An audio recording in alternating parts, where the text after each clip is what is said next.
कैसे हो आप सब लोग। आप सबका gills mentor online e learning channel में स्वागत किया जाता है। आज हमारा पॉलिटी का 10th लेक्चर है। उम्मीद करते हैं आपने पॉलिटी के बाकी लेक्चर्स को देखा होगा और आपकी नॉलेज में काफ़ी इंप्रूवमेंट हुई होगी और आप लोगों को थोड़ा सा कॉन्फिडेंस आ रहा होगा।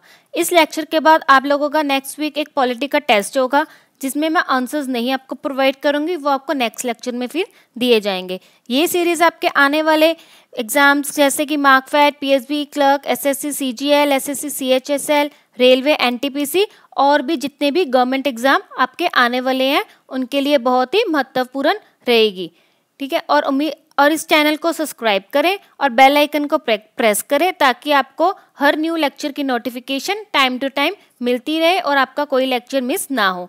आज की सीरीज में हमने कुछ नया शुरू किया है जो कि आपको लेक्चर में एंड में पता चलेगा। एक आपके लिए सरप्राइज है एंड में लेक्चर के लिए और मैं उम्मीद करूंगी आपको वो चीज़ अच्छी लगेगी। हम जैसे कि फंडामेंटल राइट्स पिछले लेक्चर में डिस्कस कर रहे थे। ठीक है, ये वाली जो स्लाइड है ये रिपीटेड है। क्योंकि हम जितनी रेपिटेशन करेंगे फंडामेंटल राइट्स की हमें उतने ही याद रहेंगे। जीके क्या है? रेपिटेशन, रिवीजन से हमें चीज़ें याद रहती हैं। ठीक है, हर बार जितना हम रिवीजन करते रहेंगे हमारे उतने ही माइंड में वो बैठती रहेंगी चीज़ें। ठीक है, ये स्लाइड मैं आपको जल्दी करवा रही हूँ तो फटाफट सुनिए। फर्स्ट हमारा fundamental right to equality article 14 to 18, then right to freedom article 19 to 22, then right against exploitation 23 to 24, right to freedom of religion 25 to 28, culture and educational right to constitutional remedies। जो article 31 था जो कि right to property था उसको delete कर दिया गया था। ठीक है, और हमने डिटेल में कौन से दो फंडामेंटल राइट्स को डिस्कस कर लिया था? राइट टू इक्वालिटी और राइट टू फ्रीडम को हमने डिटेल में डिस्कस कर लिया था। ठीक है, जिन्होंने नहीं देखी वो पिछले लेक्चर जरूर देखें, उनको ये समझ में आ जाएगा। आज हम डिस्कस करेंगे राइट अगेंस्ट एक्सप्लॉयटेशन और right to freedom of religion को डिटेल में। ठीक है, आगे बढ़ते हैं। राइट अगेंस्ट एक्सप्लॉयटेशन में कौन से आर्टिकल्स आते हैं? राइट अगेंस्ट एक्सप्लॉयटेशन में आर्टिकल आते हैं हमारे आर्टिकल 23 और आर्टिकल 24। आर्टिकल 23 क्या कहता है कि हमें प्रोहिबिशन की गई on human trafficking and forced labour. मतलब जैसे ह्यूमन टैरिफिंग सेलिंग होती है ह्यूमंस की, आप सबको पता ही होगा, उसको प्रोहिबिट किया गया है। और जो हम धक्के से हम किसी से काम नहीं करवा सकते, फोर्स्ड लेबर नहीं कर सकते। हम किसी को नहीं बोल सकते, अगर किसी ने आपको किसी काम के लिए मना कर दिया हम उसके साथ धक्का नहीं कर सकते कि आपको ये काम करना ही पड़ेगा, जैसे स्लेवरी, वो चीज़ नहीं हो सकती। ठीक है, फिर आर्टिकल 24 क्या कहता है? Ban on child labour. ये कल मैंने आपको क्वेश्चन भी करवाया था। चाइल्ड लेबर बैन की गई है 14 ईयर्स तक। और अगर कोई डेंजरस वर्क है, जो हजार्डियस वर्क है, वहां पर क्या एज लिमिट है? 18 ईयर्स तक। ठीक है, ये मैंने आपको आर्टिकल्स जितने सिंपलर वे में हो सकते हैं उतने करवाए हैं जितना आपके एग्जाम के लिए इंपॉर्टेंट है। इसमें बहुत सारी एक्सेप्शंस होती है, मैंने पिछले लेक्चर में ही बताया था, पर जो इंपॉर्टेंट है वो आपको मैं करा रही हूँ। ठीक है, एक्स्ट्रा आपको कुछ कहीं से भी फंडामेंटल राइट्स करने की जरूरत नहीं पड़ेगी। मैं आपको उस हिसाब से आपको मैंने पॉलिटी के सारी लेक्चर्स आपको करवा रही हूँ क्योंकि पॉलिटी हमारा बहुत इंपॉर्टेंट है। 5 to 6 क्वेश्चंस पॉलिटी के हर एग्जाम में पूछे ही जाते हैं और 5 to 6 क्वेश्चंस बहुत ज़्यादा इंपॉर्टेंस रखते हैं किसी भी गवर्नमेंट एग्जाम्स के लिए। ठीक है, समझ लग गया? राइट अगेंस्ट एक्सप्लॉयटेशन में कौन से आर्टिकल आते हैं? 23 और 24। सिर्फ एक्सप्लॉयटेशन से आपने याद रखना है ह्यूमंस की एक्सप्लॉयटेशन। तो अगर आपको आर्टिकल 23 और 24 याद रह गया तो बहुत इजी इनको याद करना। ह्यूमंस के रिलेटेड है। ह्यूमन में क्या होती है? टैरिफिंग होती है, फोर्स लेबर होती है। फिर 24 चाइल्ड लेबर भी आ जाएगा। ठीक है, समझ लग गया राइट अगेंस्ट एक्सप्लॉयटेशन। अब आगे right to freedom of religion. Right to freedom of religion में क्या है? आर्टिकल 25 से लेके आर्टिकल 28 तक क्या आते हैं हमारे? Right to freedom of religion. एक तो हमारा था राइट टू फ्रीडम, वो कहाँ से है? आर्टिकल 19 to 22 जो कि हमने कल डिस्कस किया था। एक होता है right to freedom of religion. इसको समझना तो इसमें तो आपको अगर इसकी हेडिंग भी याद आ रही है तब भी याद आ रहा है, रिलीजन के रिलेटेड फ्रीडम की बात करना। ठीक है, रिलीजन के रिलेटेड फ्रीडम की बात करना। 25 क्या कहता है कि हमें हक दिया जाता है, हम किसी भी रिलीजन को चूज कर सकते हैं, प्रैक्टिस कर सकते हैं और प्रोपगेट कर सकते हैं। ठीक है, हमारे पास राइट है, हम किसी भी रिलीजन को अडॉप्ट कर सकते हैं, प्रैक्टिस कर सकते हैं और उसकी प्रोपगेशन कर सकते हैं। 26 क्या कहता है आर्टिकल? हम मैनेज कर सकते हैं रिलीजियस अफेयर्स के लिए, right to manage religious affair. 27 हमें कोई टैक्स नहीं बनना पड़ता on propagation of religious matter. अगर हम किसी रिलीजियस मैटर को प्रोपगेट कर रहे हैं, ठीक है, उसके विचारों को प्रकट करना चाह रहे हैं, दुनिया को बताना चाह रहे हैं, उस पर हमें कोई टैक्स क्या है नहीं लगता। प्रोपगेशन करने पे रिलीजियस मैटर पर कोई टैक्स नहीं लगाया जाता। 28 क्या कहता है? Right to attend any religious instruction in certain educational institution. हमें फ्रीडम है अटेंड करने के लिए किसी भी रिलीजियस इंस्ट्रक्शन को किसी कुछ सर्टेन एजुकेशनल इंस्टीट्यूशन के अंदर। ठीक है, समझ लग गया आपको यहाँ तक आर्टिकल? मैं उम्मीद करती हूँ आर्टिकल 14 से लेके आर्टिकल 28 तक आपको समझ में लग गया होगा। फंडामेंटल राइट्स कौन से पार्ट में है? पार्ट 3 में। कहाँ, कौन से आर्टिकल से लेके 12 to 35 तक। जो 14 to 18 वाले हम लोगों को कुछ राइट्स मिले गए हुए हैं, 32 तक हमें राइट्स मिले गए, इंडियन सिटीजनशिप, इंडियंस और नॉन इंडियंस को भी, ठीक है, सबको राइट्स मिले गए हैं।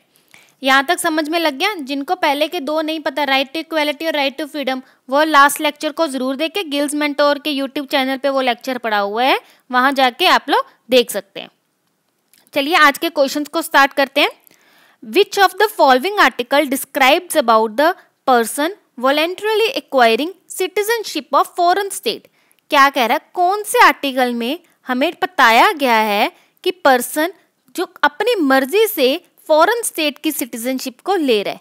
ये किस आर्टिकल में बोला गया है? आर्टिकल 5 में, आर्टिकल 7 में, आर्टिकल 8 में कि आर्टिकल 9 में? कौन से आर्टिकल में ये बोला गया? हमारे कॉन्स्टिट्यूशन में, हमारे संविधान में ये कौन से आर्टिकल में लिखा है? आर्टिकल 9 में लिखा गया है। कौन से आर्टिकल में लिखा गया है? आर्टिकल 9 में। आर्टिकल 6 जो हमारे कॉन्स्टिट्यूशन में लिखा गया है, article 6 enshrines the provision conferring rights of citizenship of certain person who have migrated to India from Pakistan. Which one of the following provision is incorrect?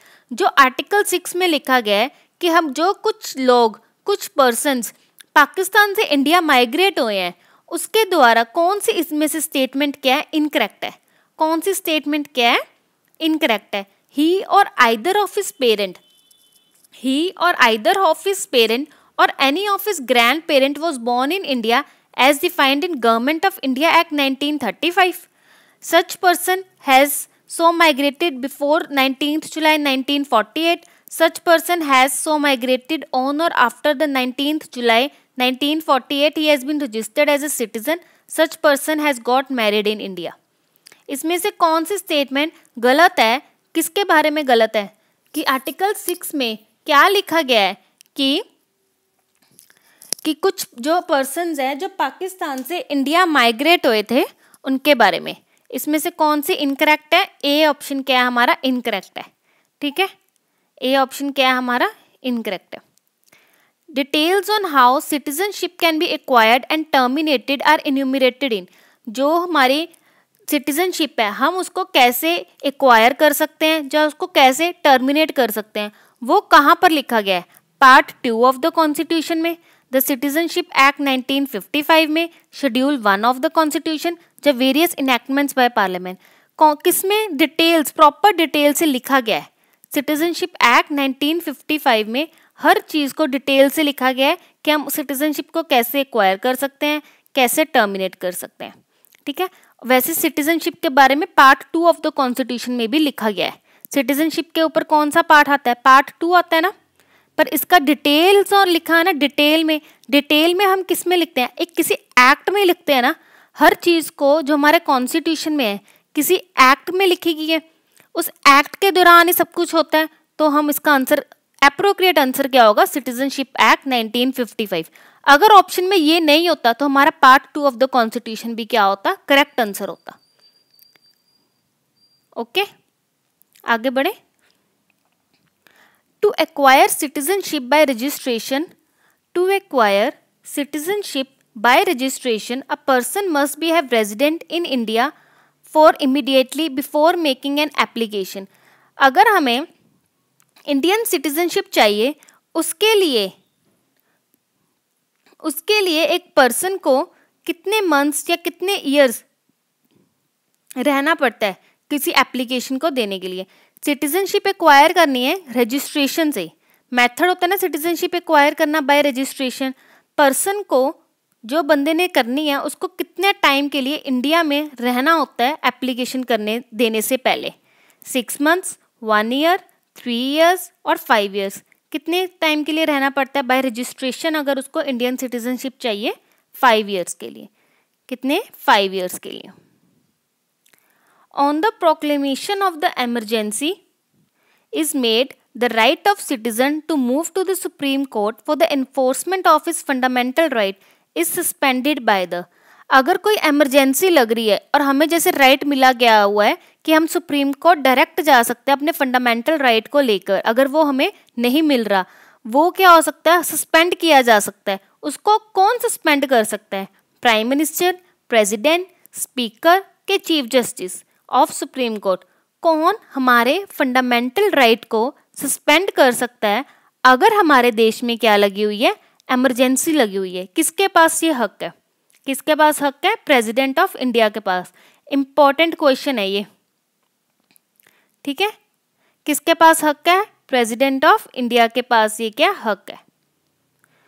Which of the following statement is or are not indicative difference between the fundamental right and directive principle। क्या difference है fundamental right और directive principle में? इसमें पूछा गया not, मतलब proper appropriate नहीं है। अगर इज और आर पूछा जाता, नॉट नहीं होता, तो क्या होता? ठीक है, पढ़े? समझ लग रही है ना? फास्ट तो नहीं चल रहा आज। मैं इसलिए फास्ट करा रही हूँ क्योंकि ये लेक्चर बहुत बड़ा बन जाएगा नहीं तो, क्योंकि आपके लिए लास्ट में क्या है, एक सरप्राइज रखा हुआ है। आई होप आप लोग उसके लिए एक्साइटेड होंगे। करें? Directive principle are aimed at promoting social welfare while fundamental rights are for protecting individuals from state encroachments. Next, fundamental rights are limitation on state action while directive principles are positive instructions for the government to work towards a just socio-economic order. Fundamental rights were included in the original constitution but directive principles were added by First Amendment. Fundamental rights are amendable but directive principles can not be amended. इनमें से कौन सी statement बताती है हमें कि ये proper difference नहीं है फंडामेंटल राइट्स और डायरेक्टिव प्रिंसिपल का? कौन सी स्टेटमेंट बताती है? ये स्टेटमेंट, ठीक है। डायरेक्टिव प्रिंसिपल्स क्यों देंगे हमें? सोशल वेलफेयर के लिए। फंडामेंटल राइट्स हमें प्रोटेक्ट करने के लिए। लिमिटेशंस दी जाती है स्टेट को कभी कभी, और लिमिटेशंस ऑन स्टेट एक्शन, ठीक है। वेल डायरेक्टिव प्रिंसिपल एक पॉजिटिव इंस्ट्रक्शंस है गवर्नमेंट के लिए, ठीक है। जो हमारे थर्ड स्टेटमेंट है वो क्या? इनकरेक्ट है। क्यों इनकरेक्ट है? Fundamental rights were added by first amendment? No, fundamental rights were not added by first amendment. First amendment किससे रिलेटेड है? हमारे 9th शेड्यूल से रिलेटेड है, लैंड रिफॉर्म्स। आपको अभी वो करवाया नहीं ना मैंने 9th शेड्यूल। नेक्स्ट लेक्चर में जैसे ही हमारे फंडामेंटल राइट्स फिनिश होंगे, हम 12 के 12 शेड्यूल्स में आपको एक ही लेक्चर में कंप्लीट करवा दूंगी। Fundamental rights are amendable, directive principles can not be amended, ये भी गलत है। हमने अमेंडमेंट्स पढ़ी है ना डायरेक्टिव प्रिंसिपल्स को लेके, याद है ना सबको कौन सी अमेंडमेंट थी? याद है तो कमेंट बॉक्स में कमेंट करके बताना डायरेक्टिव प्रिंसिपल्स की जो मैंने अमेंडमेंट कराई थी, ठीक है। और जिनको नहीं पता वो पिछले लेक्चर को देख लीजिए। तो हमारा इसमें करेक्ट आंसर क्या हो जाएगा? 3rd and 4th क्या है हमारा? इनकरेक्ट, ठीक है, क्योंकि हमें पूछा था नॉट इंडिकेटिव। ओके, समझ लग रही है? कमेंट बॉक्स कमेंट करके दसो सारे कि समझ लग रही है कि नहीं लग रही। जे वीडियो ਤੁਹਾਨੂੰ ਲੈਕਚਰ ਤੁਹਾਨੂੰ ਪਸੰਦ ਆ ਰਿਹਾ ਹੈ, ਇਹਨੂੰ ਲਾਈਕ ਤੇ ਸ਼ੇਅਰ ਕਰ ਦਿਓ ਆਪਣੇ ਫਰੈਂਡਸ ਦੇ ਨਾਲ, ਜਿਨ੍ਹਾਂ ਨੂੰ ਨਹੀਂ ਪਤਾ ਲੱਗਿਆ ਹਜੇ ਤੱਕ ਉਹ ਵੀ ਆ ਜਾਣ, ਉਹ ਵੀ ਇਹ ਲੈਕਚਰ ਨੂੰ ਜ਼ਰੂਰ ਦੇਖ ਲੈਣ। The enforcement of directive principle depends most on, ਜੋ ਡਾਇਰੈਕਟਿਵ ਪ੍ਰਿੰਸੀਪਲ ਨੂੰ ਐਨਫੋਰਸ ਕਰਨ ਦਾ ਜ਼ਿੰਮੇਵਾਰੀ ਹੈ ਉਹ ਕਿਹਨੂੰ ਦਿੱਤੀ ਗਈ ਹੈ? ਕੋਰਟਸ ਨੂੰ ਦਿੱਤੀ ਗਈ ਹੈ, ਇਫੈਕਟਿਵ ਆਪੋਜੀਸ਼ਨ ਨੂੰ ਦਿੱਤੀ ਗਈ ਹੈ ਪਾਰਲੀਮੈਂਟ ਦੇ ਵਿੱਚ, resources available to the government के पब्लिक कॉरपोरेशन। जी डायरेक्टिव प्रिंसिपल नू लागू करना है जब इनफोर्स करना है वो किन्नू जिम्मेदारी दिती गई है, वो किस डिपेंड करती है किन्ने रिसोर्सिज है ने गवर्नमेंट को, क्योंकि अपने डायरेक्टिव प्रिंसिपल्स की ने नॉन जस्टिशिएबल ने, ठीक है। गवर्नमेंट के रिसोर्सिज उत्ते डिपेंड करता है कि वो इन्हों लागू किस हद तक उन्होंने की लागू कर सकते हैं, ठीक है।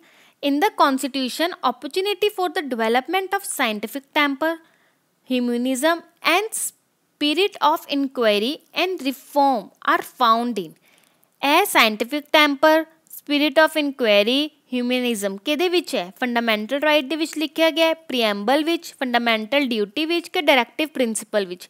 ਕਿਸ ਵਿੱਚ ਇਹ ਲਿਖੀ ਗਈ ਹੈ? ਮੈਂ ਤੁਹਾਨੂੰ ਕਰਾਇਆ ਪਿਛਲੇ ਲੈਕਚਰ ਵਿੱਚ, ਫੰਡਾਮੈਂਟਲ ਡਿਊਟੀ ਵਿੱਚ ਲਿਖੀ ਗਈ ਹੈ। ਕੁਐਸਚਨ ਕਿਸੇ ਵੀ ਤਰ੍ਹਾਂ ਆ ਜਾਂਦਾ ਹੈ ਫੰਡਾਮੈਂਟਲ ਡਿਊਟੀਜ਼ ਦੇ। ਮੈਂ ਕੁਐਸਚਨ ਕਰਵਾਏ ਸੀ ਨਾ, 4 ਸਟੇਟਮੈਂਟਸ ਹੈਗੀ, ਕਿਹੜੀ ਇਨਕਲੂਡ ਨਹੀਂ ਹੈ ਫੰਡਾਮੈਂਟਲ ਡਿਊਟੀ ਦੇ ਵਿੱਚ, ਠੀਕ ਹੈ, ਕਿਹੜੀ ਇਨਕਲੂਡਿਡ ਹੈ, ਇਹ ਵੀ ਉਹਦੇ ਵਿੱਚ ਮੈਂ ਤੁਹਾਨੂੰ ਸਾਇੰਟੀਫਿਕ ਟੈਂਪਰ ਕੀ ਹੈ ਕਰਵਾਈ ਸੀ, ਠੀਕ ਹੈ। ਜਿਨ੍ਹਾਂ ਨੂੰ ਨਹੀਂ ਪਤਾ ਫੰਡਾਮੈਂਟਲ ਡਿਊਟੀਜ਼ ਉਹਨਾਂ ਨੂੰ ਦੇਖ ਲੈਣ। The total number of fundamental duties mentioned in the constitution, ਕਿੰਨੀਆਂ ਫੰਡਾਮੈਂਟਲ ਡਿਊਟੀਜ਼ ਨੇ? 9 ਨੇ, 10 ਨੇ, 11 ਨੇ, 12 ਨੇ। ਕਿੰਨੀਆਂ ਨੇ? 11 ਨੇ।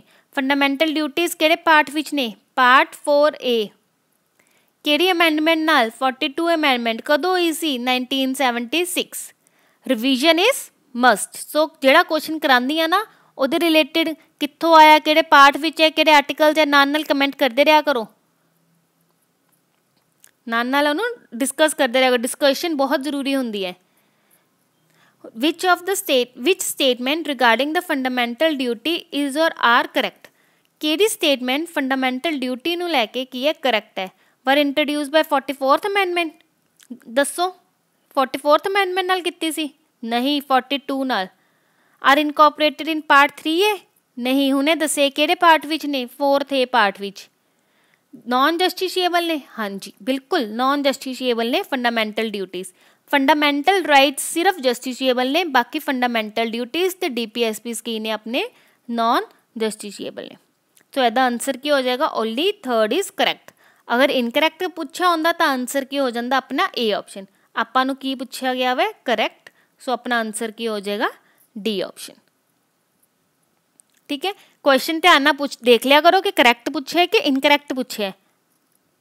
ਇਹੀ ਚੀਜ਼ਾਂ ਵਿੱਚ ਆਪਾਂ ਬਹੁਤ ਕਈ ਵਾਰੀ ਗਲਤੀ ਕਰ ਜਾਂਦੇ ਹਾਂ, ਕਰੈਕਟ ਤੇ ਕਿ ਇਨਕਰੈਕਟ ਪੁੱਛਿਆ ਗਿਆ ਵਾ ਜਲਦੀ ਵਿੱਚ।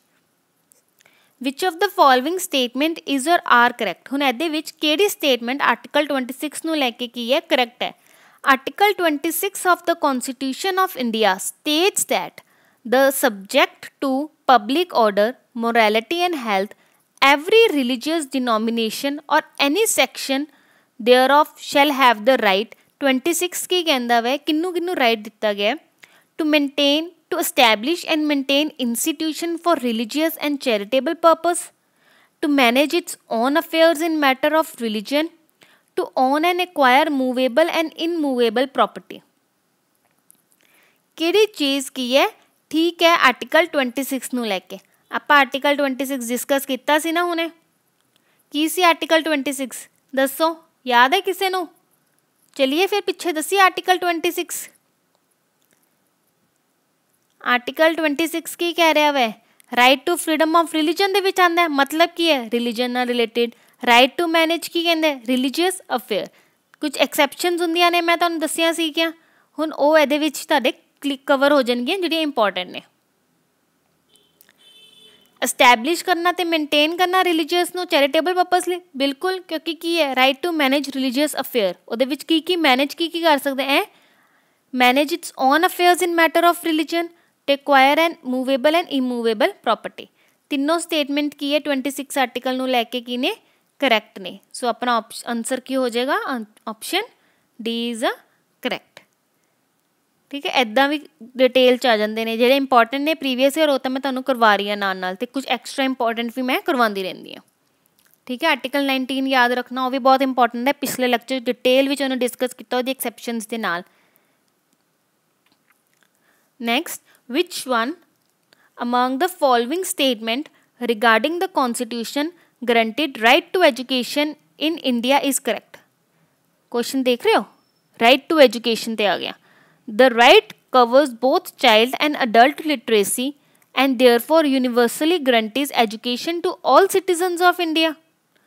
This right is a child right covering the age group of 6 to 14 years and become operational from the year 2015. This right was taken from the British Constitution, which was the first welfare state in the world. This right has been added to all Indian children between the age of 16 to 14 under the 86th Constitutional Amendment Act. 2002 ਚ ਹੋਇਆ ਸੀ 86 Constitutional Amendment Act। ਵੈਸੇ ਹਾਲ ਤੱਕ ਤੁਹਾਨੂੰ ਪਤਾ ਲੱਗ ਜਾਣਾ ਚਾਹੀਦਾ ਇਹਦਾ ਆਂਸਰ ਕੀ ਹੈ? D, which of the following is correct, ठीक है। डिटेल विच इनू मैं पहले करवा चुकी हुई एजुकेशन वाले नू, ठीक है। तीनों चीज़ां करवाइयां सी 86 अमेंडमेंट नू, ओनू देख लेना है। जे हजे भी डाउट होया तो कमेंट बॉक्स कमेंट कर देना, असीं तुहाडा डाउट मैं तुहाडा नैक्सट लैक्चर क्लीयर कर दूँगी। Which is the competent body to prescribe condition for the acquisition of citizenship? अगर किसी ने सिटीजनशिप एक्वायर करनी है ਉਹਦੇ लिए एक्चुअल बॉडी ਕਿਹੜੀ बनाई गई है? इलेक्शन कमीशन को जाना है, प्रेजिडेंट, पार्लियामेंट एंड असैम्बलीज। की करैक्ट आंसर है ਇਹਦਾ? Parliament and असैम्बलीज।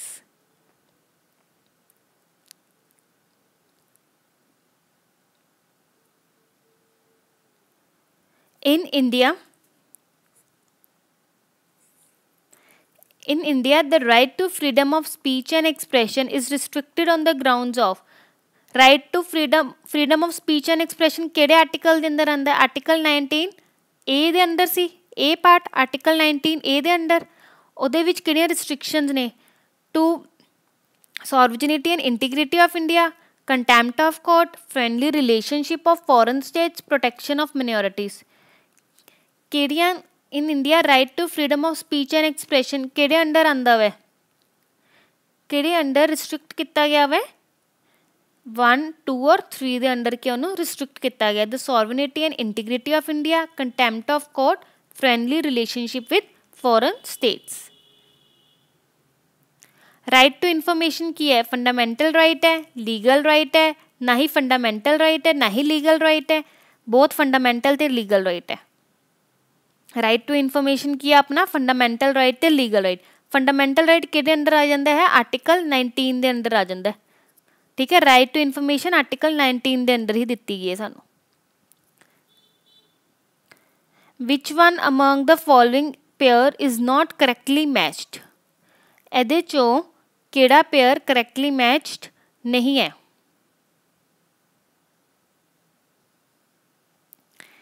Power of parliament, creating a new state, जी नवी स्टेट क्रिएट करनी है पावर किहदे कोलों है? पार्लीमेंट कोलों। बिल्कुल ठीक स्टेटमेंट है, पार्लीमेंट कोलों ही है। Altering the name of state, वो पावर किहदे कोलों है? स्टेट लैजिसलेचर कोलों? नहीं, स्टेट लैजिसलेचर तो नहीं कर सकती ना। नेम ऑफ स्टेट प्रॉपर पास हुंदा वा, बिल जांदा वा। मेन पावर तो पार्लीमेंट के हत्थ च हुंदी है। Equality before law granted to both Indian and non citizens, यह करवाया इक्वैलिटी बिफोर लॉ। पहली स्लाइड च किया गया वै, उत्थे लिखिया मैं इंडियन एंड फॉरनर्स। बिल्कुल ठीक स्टेटमेंट है। Equality of opportunity granted to only Indian citizenship, यह भी बिल्कुल ठीक है। इक्वैलिटी ऑफ अपॉर्चुनिटी किहदी अपॉर्चुनिटी? जॉब इंप्लॉयमेंट की सिर्फ इंडियन सिटीजनशिप को ही है। सो ये की पूछा हुआ है? Not correctly matched. सो अपना आंसर क्या हो जाएगा? B option. की आंसर हो जाएगा अपना B option. Next question, which one among the following is not guaranteed by the constitution of India? ਇਹਦੇ ਚੋਂ ਕਿਹੜੀ स्टेटमेंट की है गारंटी नहीं की गई कॉन्स्टिट्यूशन ऑफ इंडिया वालों? Freedom to move freely throughout the country हैगी है, किता सी आपां कल right. Freedom to assemble peacefully without arm, यह भी किता सी। Freedom to own, acquire and dispose of property anywhere in the country. Freedom to practice any trade और प्रोफेशन, केड़ी नहीं गारंटी की गई? Not guaranteed. Freedom to own, acquire and dispose of property anywhere in India, property की है? Legal right बना दिता गया है। प्रॉपर्टी दे नाल कुछ भी की है, फ्रीडम नू आपां नहीं कर सकोगे। फ्रीडम राइट टू प्रॉपर्टी की है, फ्रीडम वाली वो हट चुकी हुई है अपनी फंडामेंटल राइट चो, ठीक है। इन्नी जी गल याद रख लेना ताकि तुहानू ना कई बार क्या होंदा अपना डाउट हो जाता क्वेश्चन सी और डी ऑप्शन डाउट हो जाएगा, ठीक है। अगर सानू एक वर्ड दे भी कुछ नॉलेज हैगी अपने कॉन्स्टिट्यूशन दे रिलेटेड, आपां कोई क्वेश्चनस नू एलिमिनेट करके कर सकते हैं, ठीक है।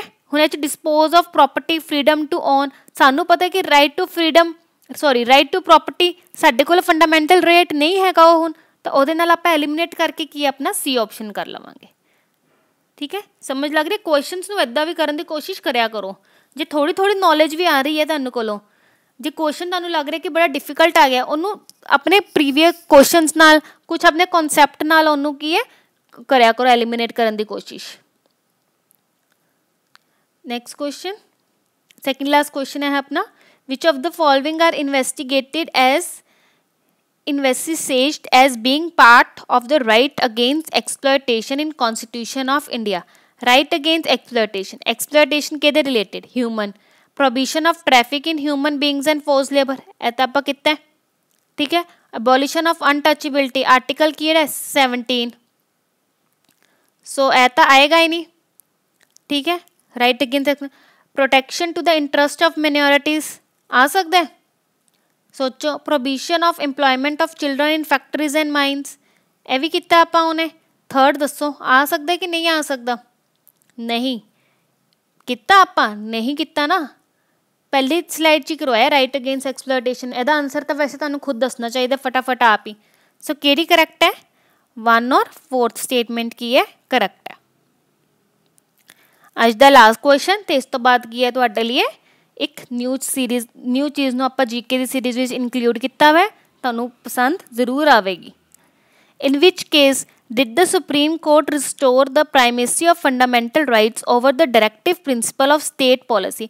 ਕਿਹੜੇ ਕੇਸ ਵਿੱਚ ਸੁਪਰੀਮ ਕੋਰਟ ਨੇ ਕਿਹਾ ਕਿ ਫੰਡਾਮੈਂਟਲ ਰਾਈਟਸ ਕੀ ਹੈ, ਉੱਤੇ ਨੇ DPSP ਨਾਲੋਂ, ਮਤਲਬ ਫੰਡਾਮੈਂਟਲ ਰਾਈਟਸ ਨੂੰ ਜਸਟਿਸ਼ੀਏਬਲ ਕਰਤਾ, ਲੋਕਾਂ ਨੂੰ ਦੇ ਦਿੱਤਾ ਗਿਆ। ਕਿਹੜੇ ਕੇਸ ਵਿੱਚ ਇਹ ਚੀਜ਼ ਆਈ ਸੀ, ਗੋਲਕਨਾਥ ਕੇਸ, ਕੇਸ਼ਵ ਨੰਦਾ ਭਾਰਤੀ ਕੇਸ, मिनिवरा मिल केस और ऑल ऑफ द अबव, ਕਿਹੜੇ ਕੇਸ ਵਿੱਚ ਦੱਸੀ ਗਈ ਸੀ, ABCD, that is Golaknath case.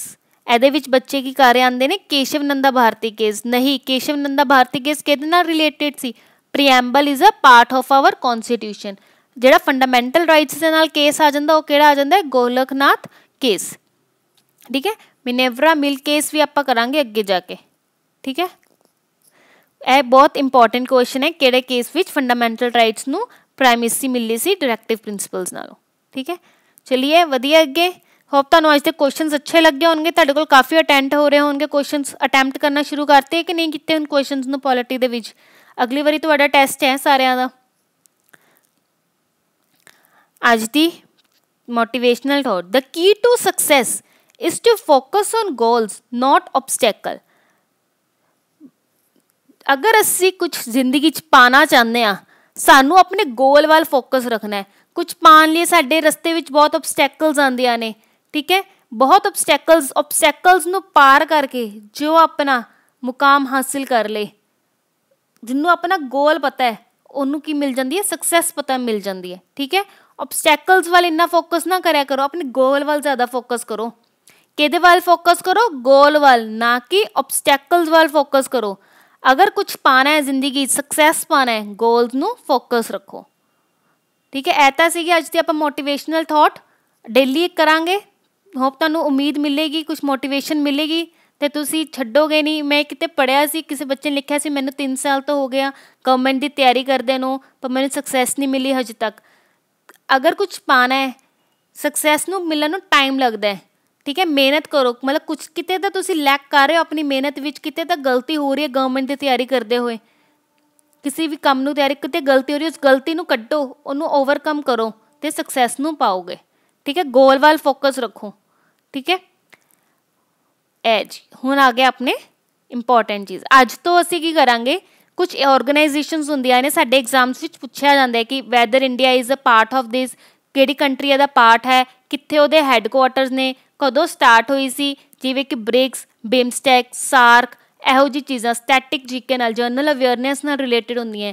ਇਹ ਚੀਜ਼ਾਂ ਵੀ ਕੀ ਹੈ ਆਪਣੇ ਪੇਪਰਾਂ ਵਿੱਚ ਆਉਣ ਲੱਗ ਗਈਆਂ ਨੇ, ਠੀਕ ਹੈ, ਬਹੁਤ ਆਉਂਦੀਆਂ ਨੇ ਹੁਣ ਤਾਂ ਕਿ ਬਿਮਸਟੈਕ ਕਿਹਦਾ ਪਾਰਟ ਹੈ, ਕਿਹੜੀ ਕੰਟਰੀ ਉਹਦਾ ਪਾਰਟ ਹੈ, ਬ੍ਰਿਕਸ ਕਿਹਦਾ ਵੈ, ਸਾਰਕ, G20, G7, ਇਹੋ ਜਿਹੀ ਚੀਜ਼ਾਂ ਨੂੰ ਇਹ ਵੀ ਕਰਨਾ ਨਾ ਬਹੁਤ ਜ਼ਰੂਰੀ ਹੋ ਗਈਆਂ ਨੇ, ਅਤੇ ਅਸੀਂ ਇਹ ਚੀਜ਼ਾਂ ਛੱਡ ਦਿੰਦੇ ਹਾਂ ਅਤੇ ਸਾਡਾ ਐਵੇਂ ਇੱਥੋਂ ਹੀ ਅਸੀਂ 1-2 ਕੁਐਸਚਨ ਨਾਲ ਲੈਕ ਕਰਨ ਲੱਗ ਗਏ ਹਾਂ। ਅਤੇ ਇਹ ਤੁਹਾਨੂੰ ਮੈਂ ਵਧੀਆ ਲੱਗੇਗੀ ਜੇ ਤੁਹਾਨੂੰ ਇਹ ਚੀਜ਼ ਅੱਛੀ ਲੱਗੀ ਅੱਜ ਦੀ, ਤੇ ਕਮੈਂਟ ਬਾਕਸ ਕਮੈਂਟ ਕਰਕੇ ਦੱਸਣਾ, ਤਾਂ ਹੀ ਤੁਹਾਡੇ ਡੇਲੀ ਲੈਕਚਰਸ ਵਿੱਚ ਇਹ ਚੀਜ਼ ਤੁਹਾਡੀ ਐਕਸਟਰਾ ਨੌਲੇਜ, ਥੋੜ੍ਹੀ ਨੌਲੇਜ ਵਧਾਉਣੀ ਜ਼ਰੂਰੀ ਹੈ। ਨੌਲੇਜ ਨੂੰ ਨਾ ਸਿਰਫ ਪੋਲਿਟੀ, ਜਿਓਗ੍ਰਾਫੀ, ਹਿਸਟਰੀ, ਇਹ ਸਾਰੇ ਸਬਜੈਕਟਸ ਨਹੀਂ ਹੈ, ਇਸ ਤੋਂ ਇਲਾਵਾ ਵੀ ਬਹੁਤ ਕੁਛ ਹੋਣ ਲੱਗ ਗਿਆ ਜੀਕੇ ਦੇ ਵਿੱਚ, ਠੀਕ ਹੈ।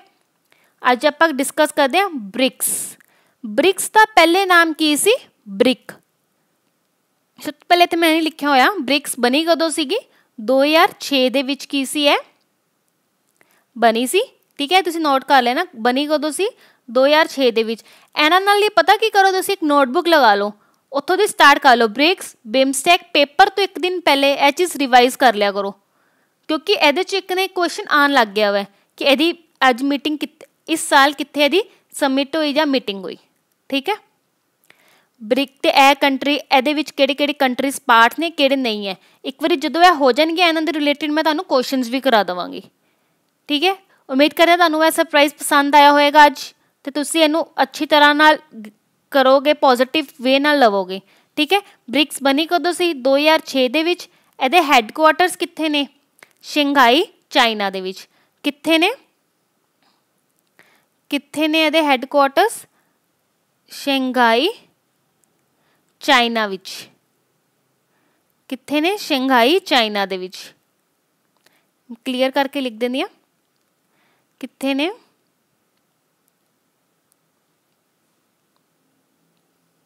ਸ਼ੰਘਾਈ ਤੇ ਚਾਈਨਾ ਵਿੱਚ। ਠੀਕ ਹੈ, ਦੋ ਪਤਾ, ਇੰਨੀਆਂ ਚੀਜ਼ਾਂ ਪਤਾ ਲੱਗ ਗਈਆਂ। ਹੈੱਡਕੁਆਟਰਸ ਪਤਾ ਲੱਗ ਗਏ, ਬਣੀ ਕਦੋਂ ਸੀ 2006 ਦੇ ਵਿੱਚ। ਉਦੋਂ ਉਹਨੂੰ 2006 'ਚ ਕੀ ਕਿਹਾ ਜਾਂਦਾ ਸੀ, ਬ੍ਰਿਕ ਕਿਹਾ ਜਾਂਦਾ ਸੀਗਾ। ਠੀਕ ਹੈ, ਕਿਉਂ, ਕਿਉਂਕਿ ਉਸ ਟਾਈਮ 'ਤੇ ਜਿਹੜੀ ਸਾਊਥ ਅਫਰੀਕਾ ਸੀ ਉਹ ਐਡ ਨਹੀਂ ਸੀਗੀ। ਠੀਕ ਹੈ, B for Brazil, R for Russia, I for India, C for China and S for south Africa. ਦੁਬਾਰਾ ਸੁਣੋ, ਬ੍ਰਿਕਸ ਵਿੱਚ ਕਿਹੜੀ ਕਿਹੜੀ ਕੰਟਰੀਜ਼ ਹੈ, B for Brazil, R for Russia, I for India, C for China and S for south Africa. Headquarter Shanghai China ਦੇ ਵਿੱਚ, ਤੇ ਬਣੀ ਕਦੋਂ 2006 ਦੇ ਵਿੱਚ, ਜੂਨ ਦੇ ਵਿੱਚ। 2010 ਤੋਂ ਪਹਿਲੇ ਇਹਨੂੰ ਬ੍ਰਿਕ ਕਿਹਾ ਜਾਂਦਾ ਸੀਗਾ। ਬ੍ਰਿਕ ਕਿਉਂ, ਕਿਉਂਕਿ 2010 ਤੋਂ ਪਹਿਲੇ ਸਾਊਥ ਅਫਰੀਕਾ ਨਹੀਂ ਸੀ। 2010 ਵਿੱਚ ਸਾਊਥ ਅਫਰੀਕਾ ਨੂੰ ਕੀ ਸੀ, ਐਡ ਕੀਤਾ ਗਿਆ ਬ੍ਰਿਕ ਦੇ ਵਿੱਚ। ਠੀਕ ਹੈ, ਹੁਣ ਇਹਦੀ ਕੁਐਸਚਨ ਆਉਂਦੇ ਹੈ ਕਰੰਟ ਅਫੇਅਰ ਦੇ ਨਾਲ। ਜਿਹੜੀ ਇਹਦੀ 2018 ਦੀ ਸਮਿਟ ਹੋਈ ਸੀ ਉਹ ਕਿੱਥੇ ਹੋਈ ਸੀ, ਜੋਨਸਬਰਗ ਸਾਊਥ ਅਫਰੀਕਾ। ਜੋਨਸਬਰਗ ਸਾਊਥ ਅਫਰੀਕਾ ਦੇ ਵਿੱਚ ਹੋਈ ਸੀ। ਸਾਊਥ ਅਫਰੀਕਾ ਦੇ ਪ੍ਰੈਜ਼ੀਡੈਂਟ ਕੌਣ ਹੈ, ਸਾਇਰਲ ਰਾਮਫੋਜ਼ਾ। ਉਹ ਆਪਣੇ ਇੱਥੇ ਕੀ ਬਣੇ ਸੀ, ਚੀਫ ਗੈਸਟ ਬਣੇ ਸੀ। ਕਦੋਂ, 26 ਜਨਵਰੀ ਨੂੰ। ਠੀਕ ਹੈ, ਕੁਐਸਚਨ ਬਹੁਤ ਆ ਰਿਹਾ ਵਾ।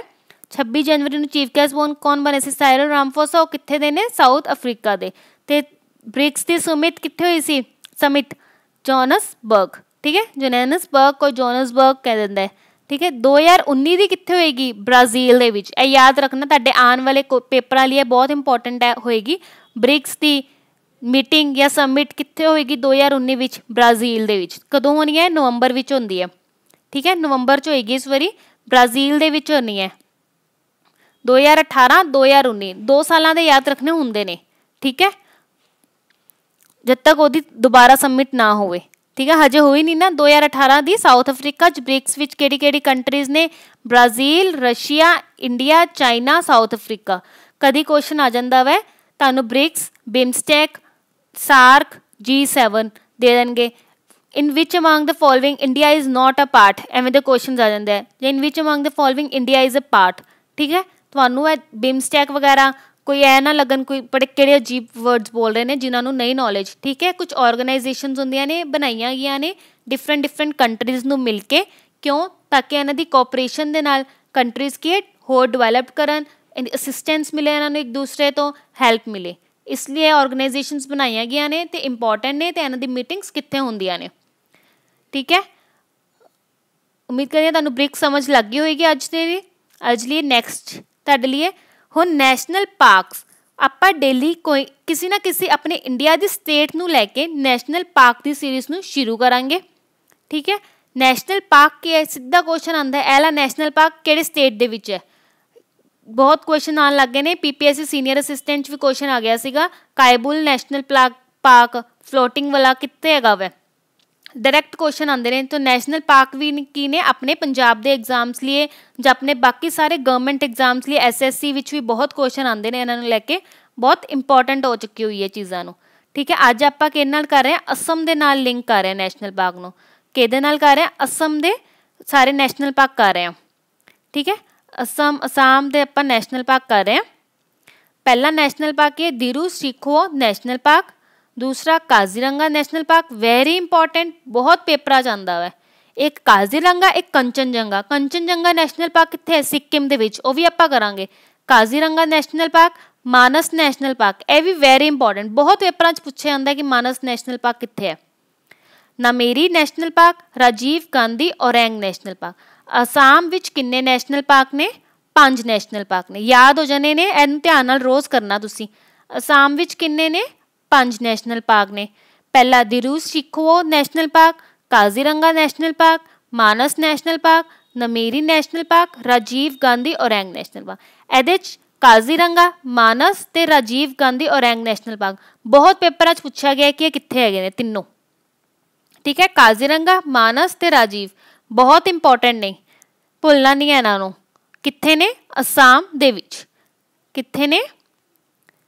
असम दे विच। हुण असम दी कैपिटल की है? नाल नाल भी करदे रहो, गुवाहाटी। अगर किते दिसपुर भी आ जाए ना लिखिया होया, गुवाहाटी ऑप्शन च ना होए तो यह भी ठीक है, क्योंकि पहले की सी दिसपुर सीगा। हुण दिसपुर किहदा पार्ट बन गया होया? गुवाहाटी का पार्ट बन गया होया। ठीक है, सारे गुवाहाटी कहेंगे। ठीक है, पर अगर ऑप्शन च गुवाहाटी नहीं है, दिसपुर लिखा गया है, तो आंसर अपना ऐ हो जाएगा, क्योंकि हुण दिसपुर के गुवाहाटी का पार्ट बन चुका होया है, इसलिए गुवाहाटी कहते हैं। गवर्नर कौन है असम का? जगदीश मुखी। CM कौन है? सोनोवाल। ठीक है, Sarbananda Sonowal. Governor, CM, capital, national park की आप इन्हों डेली करने ने। डेली एक ऑर्गेनाइजेशन, डेली एक स्टेट नूं लैके नैशनल पार्क। यह वाली नॉलेज भी तुहानूं लिए बहुत GK विच इंपॉर्टेंट है। क्यों? क्योंकि हर पेपर च आन लग गई है। PPSC सीनियर असिस्टेंट च नैशनल पार्क का क्वेश्चन आया होया सी, ते आपां छोटे छोटे क्वेश्चनस नूं निगलैक्ट कर दिंदे आ, तां असीं पिछे रह जांदे आ। ठीक है, हुण यह अपना हैगा कि इंडिया का मैप आपां असम बारे किता, आपां डेली देखना। हुण एक कि अपना असम है। ठीक है, असम ਇਹਦੇ ਨਾਲ बॉर्डर्स भी ਆਪਾਂ चैक करने ने कित्थे किहदे नाल है। यह की हैगा अपना असम, की है असम। हुण ध्यान नाल देखो, असम नाल इंटरनैशनल बाउंड्री किहड़े देश की लग रही है? सीधे क्वेश्चन आ जाते हैं, ध्यान नाल सुनना। इंटरनैशनल बाउंड्री किहदे नाल लग रही है? भूटान नाल। किहदे नाल लग रही है? भूटान नाल ते बांग्लादेश नाल। कि 2 कंट्रीज नाल इंटरनैशनल बाउंड्रीज लग रही है असम की, किहदे नाल? भूटान ते बांग्लादेश। ठीक है, नैक्सट देखो, स्टेट बाउंड्रीज किहदे किहदे नाल लग रही है? अरुणाचल प्रदेश, नागालैंड, मणिपुर, मिजोरम, त्रिपुरा, मेघालय ते वैस्ट बंगाल। किन्ने स्टेट्स की बाउंड्री लग गई है? 1 2 3 4 5 6 7 7 स्टेट्स की, 7 इंडियन स्टेट्स की बाउंड्री टच कर दी है किहदे नाल? असम नाल। ते 2 इंटरनैशनल बाउंड्रीज असम नाल टच कर दी है, किहड़े किहड़े देश की? भूटान ते बांग्लादेश नाल। समझ लग गई? बाउंड्रीज का टच करना। नैशनल पार्क असम दे विच CM कौन है? गवर्नर कौन है? गवर्नर कौन है? जगदीश मुखी। CM कौन है? सोनोवाला। कैपिटल की है? गुवाहाटी। नैशनल पार्क किन्ने ने? 5 ने। ब्रिक्स का हैडकुआटर शंघाई चाइना च। 2019 कित्थे उहदी मीटिंग होनी है? ब्राजील विच। 18 दे विच कित्थे हुई है? जोहान्सबर्ग साउथ अफ्रीका दे विच। इन्ना समझ लग रहा है? होप तुहानूं यह सरप्राइज पसंद आया है, तो आपां जिहड़ी नवीं चीज़ शुरू की है GK दी सीरीज़ विच तुहानूं अच्छी लगे। जे तुहानूं पसंद आई है तो कमेंट बॉक्स जरूर दसना, इनू कंटिन्यू करना असी कि नहीं करना। जे लैक्चर अज तक पसंद आया है, वीडियो नूं लाइक करो, शेयर करो तो चैनल नूं सबसक्राइब करो।